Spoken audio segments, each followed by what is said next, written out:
parce que c'est d'abord leur préoccupation la plus immédiate, et c'est aussi, je crois, parce qu'il y a une espèce de peur de l'innovation thérapeutique comme des nouvelles technologies. Quand on n'en a pas vraiment l'habitude et la maîtrise, c'est quelque chose d'un peu inquiétant dans ses possibilités, sa puissance, et puis en tant qu'inconnu un petit peu. Donc la ramener au quotidien rassure, d'une part. Donc il y a cette crainte cette fascination un petit peu craintive de l'innovation thérapeutique, et puis aussi de la maladie, c'est-à-dire la maladie perturbe le quotidien. Donc les sondés, qui sont des personnes comme les autres, hein, un panel de personnes qui sont comme les autres, sont un petit peu comme tout le monde, c'est-à-dire d'abord préoccupés par eux-mêmes et par l'immédiat, par l'ici et maintenant.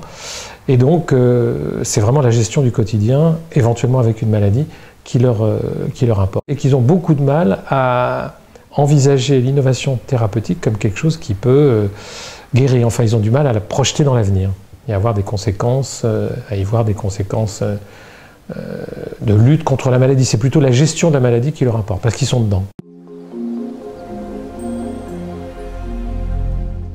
Je pense que s'il y a une hiérarchisation des maladies dans la représentation des Français, et qui met au premier plan le cancer, c'est bien sûr pour des raisons d'angoisse, mais aussi pour des raisons j'aime pas trop l'expression, mais de façade médiatique, enfin de visibilité.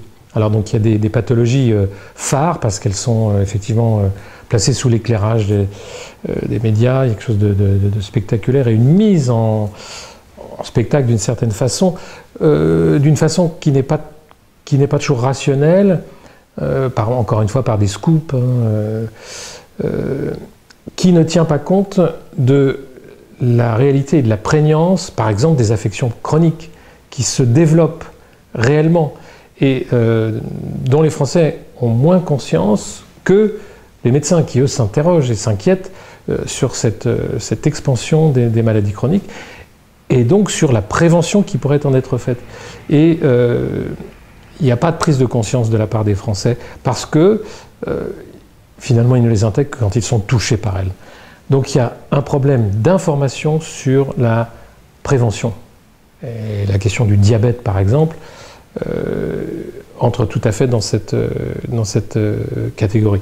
Il n'est pas perçu comme une menace tant qu'elle n'est pas effective. Si les Français ne se sentent pas égaux quant à l'accès aux innovations thérapeutiques, c'est parce que, de fait, ils ne le sont pas. Et bon, le problème du fonctionnement des services de santé est complexe. Il y a des questions économiques, politiques et sociales qui sont très, très complexes. Et je ne vais pas m'engager dans une analyse de ça, mais le premier problème, c'est au niveau de l'information.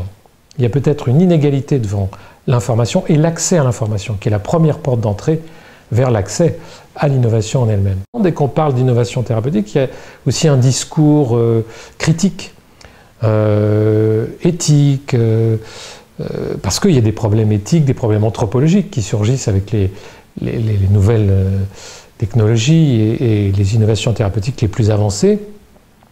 Et il y a là aussi une suspicion, un doute qui est installé par ce discours qui se mêle aux autres. Donc entre l'information, la critique, les sources d'information, il y a une grande confusion qui fait qu'il y a un manque de confiance. Et donc une difficulté psychologique d'accès, en plus des difficultés structurelles, sociales, d'accès à l'innovation thérapeutique. Les personnes interviewées se sentent mal informées parce qu'effectivement, elles le sont parce que l'information fonctionne par scoop médiatique et on ne voit pas très bien pourquoi tel thème d'un seul coup est une urgence par rapport à tel autre. La logique de l'information échappe aux personnes qui sont informées et d'autre part les sources d'information restent floues. Est-ce que l'information sur l'innovation thérapeutique vient de l'industrie? Auquel cas il y a tout de suite une suspicion. Est-ce qu'il n'y a pas une démarche de marketing? Est-ce que ce n'est pas un peu de la publicité? Est-ce qu'elle est plus institutionnelle? CNRS, l'INSERM. Or, ils sont plutôt discrets, ou en tout cas, ils ont un manque de visibilité.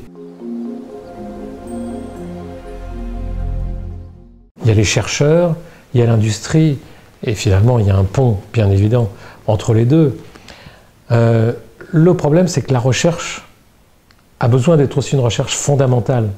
Et donc la recherche d'une application immédiate peut aussi limiter l'innovation, si on a une finalité qui est trop pas court terme. Donc il faut qu'il y ait d'un côté un développement de la recherche, et donc il faut écouter les chercheurs dans leur ambition à aller loin, mais en même temps, l'industrie en tant qu'acteur, en tant que producteur de l'innovation a aussi son mot à dire, à condition qu'elle intègre le patient, je dirais, autrement que comme pur client. C'est-à-dire c'est pas tant un produit, alors évidemment c'est un produit puisque c'est une industrie qu'elle lui délivre, mais c'est un outil, un instrument d'aide à sa vie de malade. Donc il faut aussi que le patient puisse être écouté et entendu. Alors bien sûr à travers les associations de patients, mais aussi à travers des gens qui prennent la parole spontanément et pas forcément au nom d'un groupe. Enfin, il ne s'agit pas que ce soit une réponse corporatiste de la part des patients. C'est au fond le citoyen, parce que c'est aussi un patient potentiel. Le citoyen, à travers ses représentants politiques, mais aussi en lui-même. Alors, ça ne donne pas un acteur précis, je pense que c'est plutôt une écoute multidirectionnelle qui serait souhaitable.